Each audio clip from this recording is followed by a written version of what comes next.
ज्यादा पुराने हो गए हैं। कार्लो इन, कार्लो आउट। मेंटेन करे, ईगोस को अपने चेक में रखे और the big name that Mbappe carries.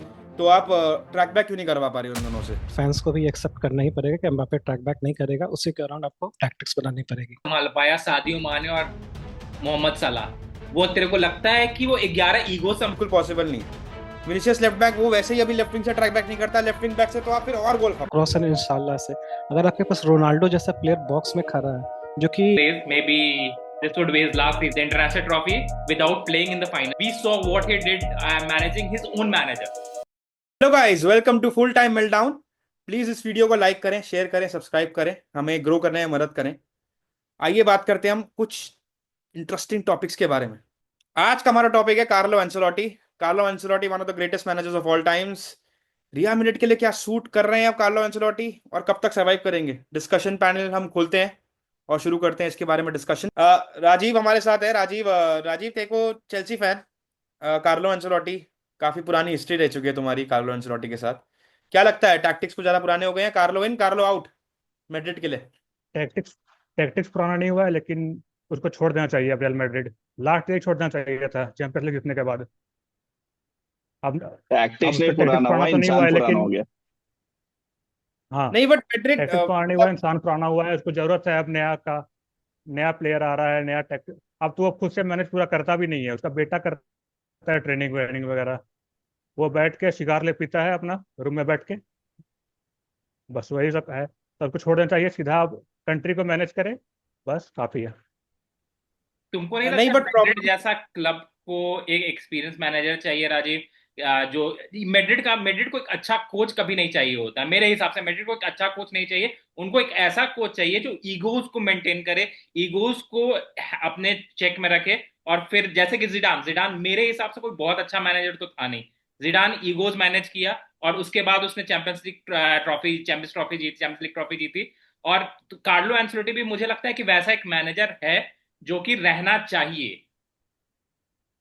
पर खाली सिर्फ ईगो मैनेज लेकिन करने से तो टीम नहीं चलेगा ना। टैक्टिक्स तो लेकिन देखो, चाहिए। टैक्टिक्स आउटडेटेड है, अब हर उसको कुछ का मेनली एक्सपायरी डेट आउटडेटेड क्या होता है, है। वो तो कर ही नहीं रहा है। वो कर अब भी एक नहीं बात, रहा। नहीं, मेरे को नहीं लगता कि ये सवाल सही है कि एंसेलोटी को कंटिन्यू करना चाहिए कि नहीं करना चाहिए। मेरे ख्याल से सवाल ज़्यादा बेटर ये रहेगा कि एंसेलोटी को क्या रिक्वायर्ड सपोर्ट मिल रहा है कि नहीं मिल रहा है। अगर आप उनकी टीम देखें, front line no doubt one of the best, बल्कि बेस्ट है, मैं तो यहाँ तक बोलूंगा। लेकिन उन्हें मिड में टोनी क्रूज का रिप्लेसमेंट नहीं साइन किया है। दूसरा, मिलिटाओ को लॉन्ग एशियल इंजरी हो चुकी है, कार्वाहाल को भी लॉन्ग एशियल इंजरी हो चुकी है।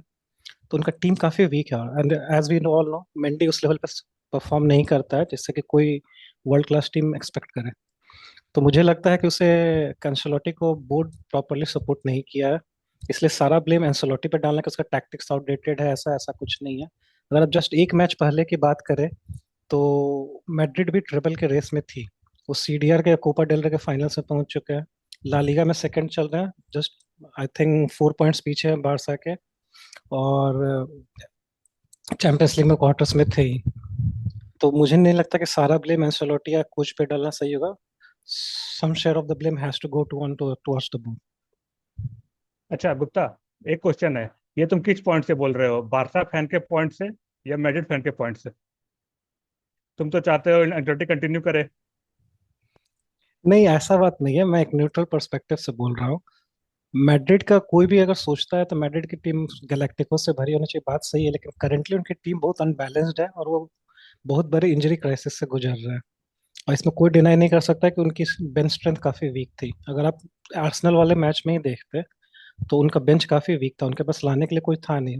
और उन्होंने सेबायोस को भी लाया एंसेलोटी ने, तो 60 मिनट के बाद इसलिए लाया क्योंकि वो फिट नहीं था बंदा। तो उसे रेगुलर गेम टाइम मिला नहीं था, इसलिए उसका मजबूरी था कि वो पूरे मैच स्टार्ट नहीं कर सकता। सेम विथ मॉड्रिच की अब एज हो चुकी है, कोई उन्होंने रिप्लेसमेंट साइन किया नहीं है, इसलिए वो भी 90 मिनट कंटिन्यू नहीं कर सकता। इससे उसे भी लेट से ही लाना उसकी भी मजबूरी थी। तो मैं यहाँ पे 80% ऑफ द ब्लेम बोर्ड को देना चाहूंगा कि उन्होंने मिडफील्ड में प्रॉपर रिक्रूटमेंट और प्रॉपर रिप्लेसमेंट नहीं लाया। नहीं, बट इस पे मैं एक चीज बोलना चाहता हूँ कि जैसे कि अब, मगर ब्लेम मैनेजर के पास जाना चाहिए, क्योंकि आपको पता है कि एम्बापे ट्रैक बैक नहीं करता, आपको पता है विनीसियस ट्रैक बैक नहीं करता है। और मैं इतना बड़ा मैनेजर होने का क्या फायदा जब आप इन दोनों प्लेयर से ट्रैक बैक ना करवा पाओ।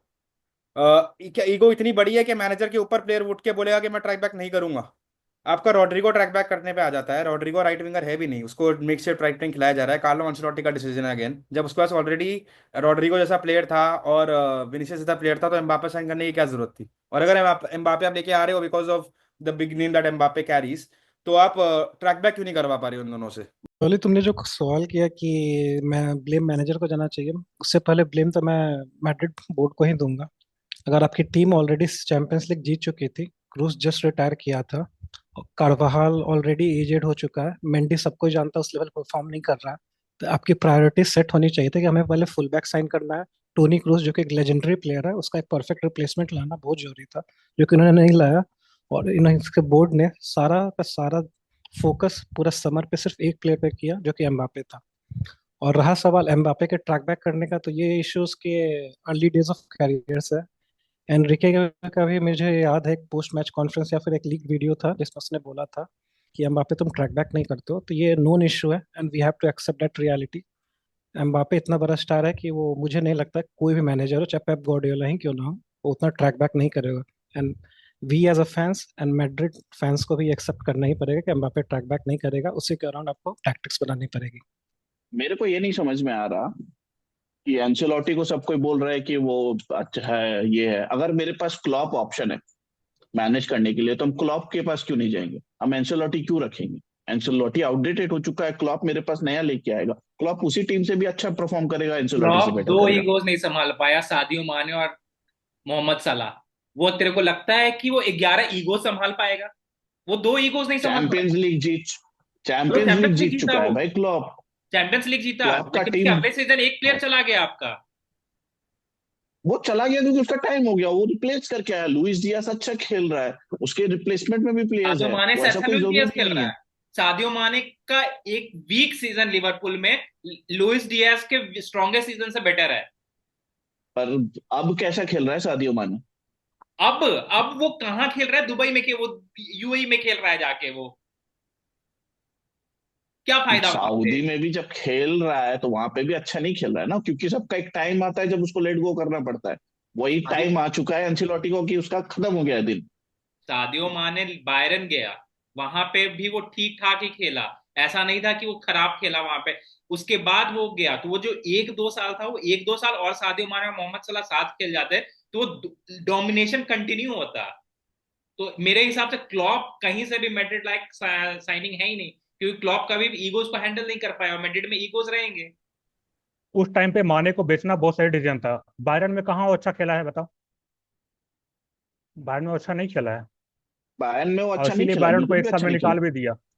भले ही हाँ, उसका रिप्लेसमेंट अच्छा नहीं निकला, इंजरी प्रोन निकला, उसमें तुम क्लब को ब्लेम नहीं कर सकते उतना। लुइस डियाज अच्छा प्लेयर था जो उतना अच्छा नहीं निकला, और उसके बाद भी वो अच्छा किया था। गोडियोला से हार गया था लीग, क्या बोलते हैं, 4 ट्रॉफी जीतने वाला था, लेकिन चारों दो जीत पाया बस। अब बात रहा मैड्रिड में, वहां तो, लेकिन हाँ उसमें एग्री करते हैं, मैड्रिड में वो फिट नहीं होगा। वो करा ही नहीं पाएगा वर्क रेट टॉप आगे के 3 प्लेयर से, बस खत्म उसका।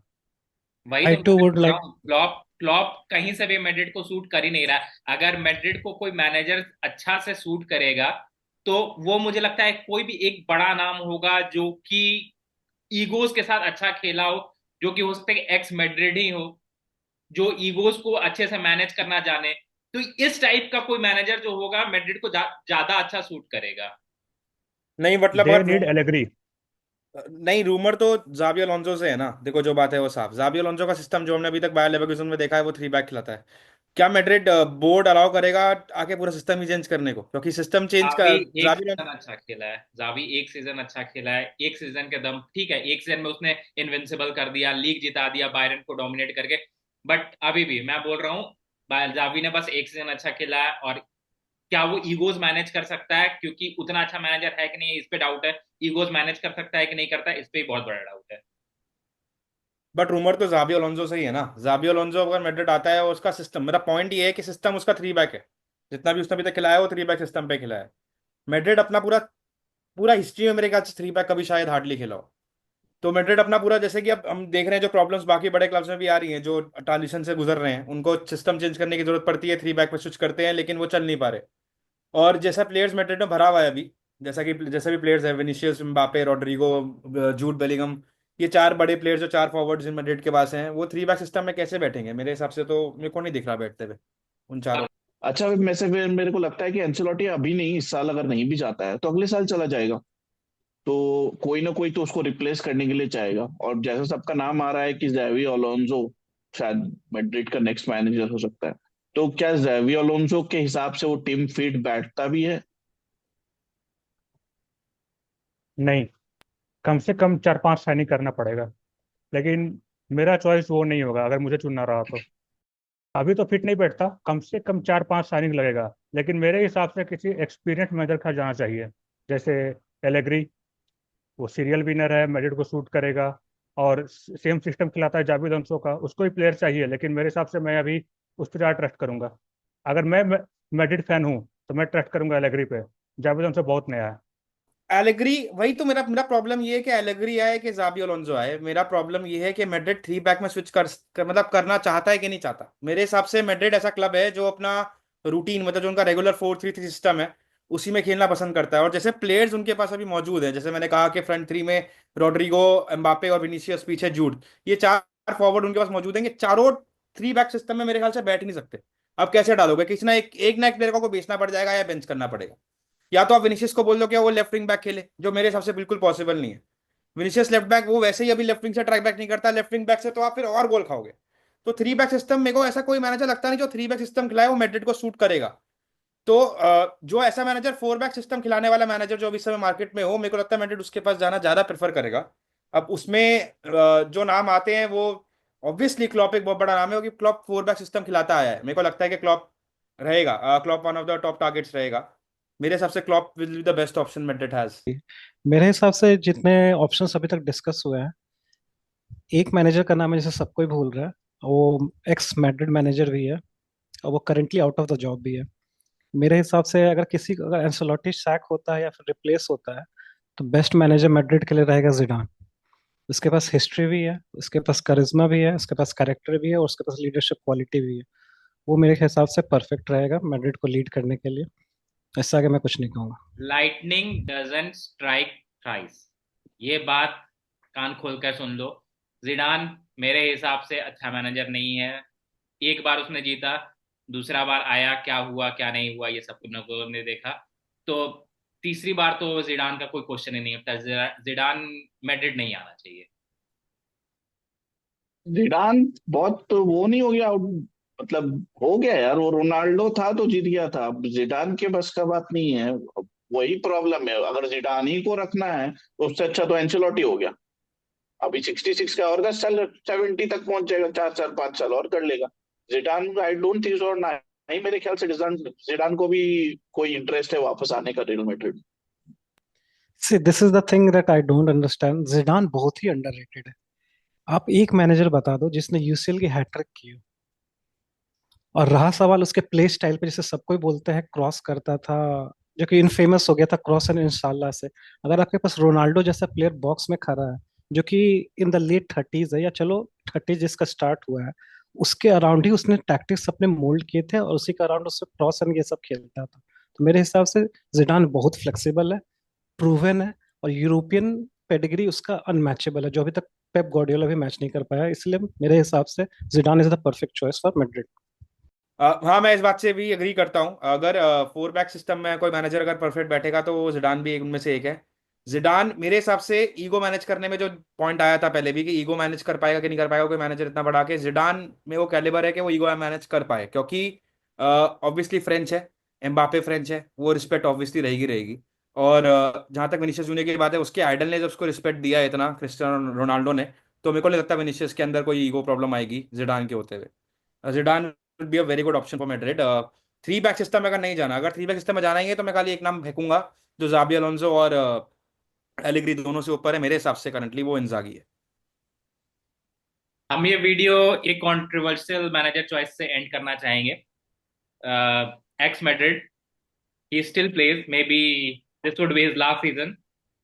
He won the a trophy, the international trophy, without playing in the final. He was all along through, but he won in the final, and we saw what he did managing his own manager. His name is Cristiano Ronaldo. So अगर Cristiano Ronaldo चाहे तो इस season संन्यास ले ले और next season Madrid manager बन जाए, हंसने वाली बात होगी, बट मेरे लिए ये कंट्रोवर्शियल टॉपिक के साथ मैं एंड करूंगा। और देखते हैं कौन आएगा मैनेजर, 2-3 महीने में तो पता चल ही जाएगा। यहाँ तक वीडियो देखने के लिए आप सबका धन्यवाद। सो हमें और सपोर्ट करने के लिए लाइक करें, सब्सक्राइब करें और ढेर सारा हमें अपना प्यार दें।